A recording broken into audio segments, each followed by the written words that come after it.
they should, because a lot of kids have it or potentially will have it.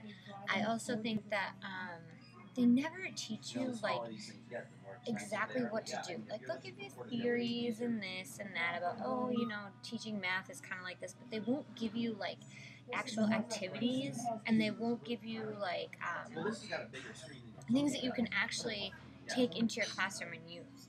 Because your first year teaching, you're kind of like set free among the wolves, and it's scary, and you don't feel prepared. And another big thing that they need to teach teachers how to do is how to relate with parents, how to stay out of unnecessary school politics. Like, schools are a lot of he said, she said. Teachers get very group orientated a lot in schools. And so are there like teacher cliques? Oh, totally. And you have to know like who you can tell what, or who you can say this to, or who, this and that. And nobody tells you about that kind of stuff. And a lot of new teachers get into trouble that way by getting too involved in things like that. Is it almost like high school? Sometimes, depending on the school that you go to. It really is. There's a lot of like underlying politics, and nobody even mentions that like in your training, and they just don't give you a lot of like practical things that you can use. I think most of the activities that I did in my classroom, like lesson plans and things like that, I got from going to the education and learning store and buying a book, with example lesson plans, and that's where you learn. And like in college, they make you do lesson plans, but these lesson plans are so not realistic. Like, okay, first, write down 15 objectives, and then I want a word by word of beginning, middle, and end. And I'm sorry, but any teacher that has the time to sit down for, 45 lessons a day and plan and type that out, it's not realistic. You need to know how to be efficient, how to get it done, like, not quickly, but efficiently. There's no point in typing out all 15 standards that match to that specific objective. When it comes down to teaching, they don't teach you efficiency. It's very...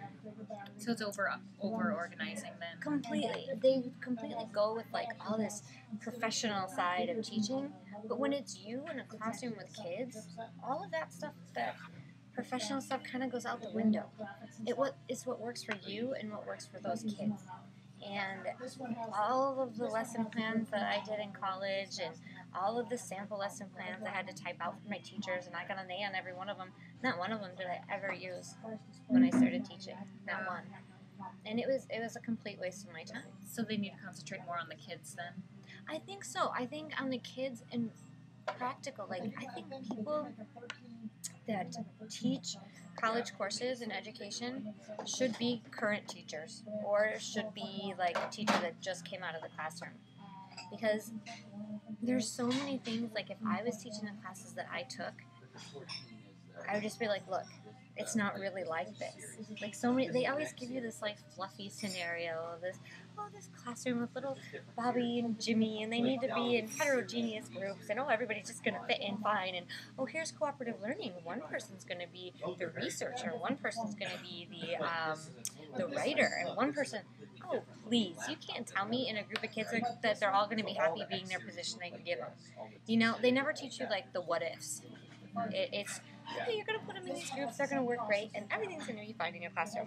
It's not ever that way. Nothing is ever just fine, and they don't teach you how to adapt and change and like go outside of the box at all.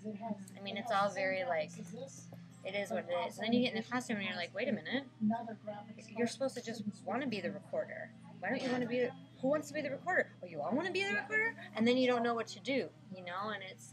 And what about learning styles, too? They teach you a lot about the multiple intelligences are huge, the 7 different multiple intelligences, and I think that's important in things like Bloom's taxonomy and, all of those lovely teaching things. And they need to be incorporated when you're making lesson plans.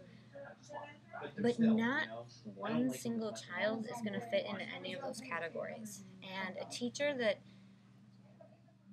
I think they should really emphasize that more than they do. Because so many times, like, you'll see I had a lot of student teachers. Like, I always wanted student teachers because I wanted to help them. And every time I had a student teacher, I mean, even women that were older than me, like by many years, would be under me in the classroom as my student teacher. And I've had so many people just like, thank you so much for showing me how to change the lesson plan, to adapt the lesson plan, and how to pull things out of thin air. Like, if your lesson plan isn't working, what do? You don't just keep on teaching it. And I was told they don't give you enough curriculum in the day, too, No. to work with. No, they really don't. They really don't. I don't think so at all. And they don't show you, like, until the end of your education classes. Then they start to show you, like, a lot of schools use, for example, like Houghton Mifflin for reading. They don't let you go through those actual books and see what you're going to actually be doing and actually working with those books until, like, your last couple classes before you graduate. And I don't think that's fair. So. Wow. And then, again, with the special needs children, what do they teach you on? What should they teach you on? You know, I found that in my special needs class, they taught us a lot about, like, how to handle and what to do with severely autistic kids and how to differentiate your classroom, you know. But like I was saying, the chances of that severely autistic kid being in your classroom all day are slim to none. Now, whether they want to admit that most programs are pull-out, they are. They're not inclusion. Like, they like to talk a good game, like, oh, you know, all of the students, regardless of their disability, are in inclusion in the classroom, and we try really hard to keep them in the classroom. Most teachers try really hard to keep those kids in their own classroom, like in a separate classroom. So they don't teach you. They teach you about these severe case children, but not about the children. It's like the children that aren't severe don't really matter. And those are the ones that are in your classroom all the time. You know? Not the ones that need more help, like the ADHD. Exactly, ADHD kids. Kids that are in 4th grade and can't read. English language learners. You know, things like that. Oh, a lot of those here in Arizona. Huge. Huge, huge. So I don't think they prepare you for, like, I don't know what you call, like, moderately challenged kids. I don't know what the word is, but I don't think they spend enough time on those kids. Well, thank you very much for your time. You're so welcome, dear. And your credentials? I have been teaching for 8 years. I have a valid teacher certificate in Wisconsin, Arizona.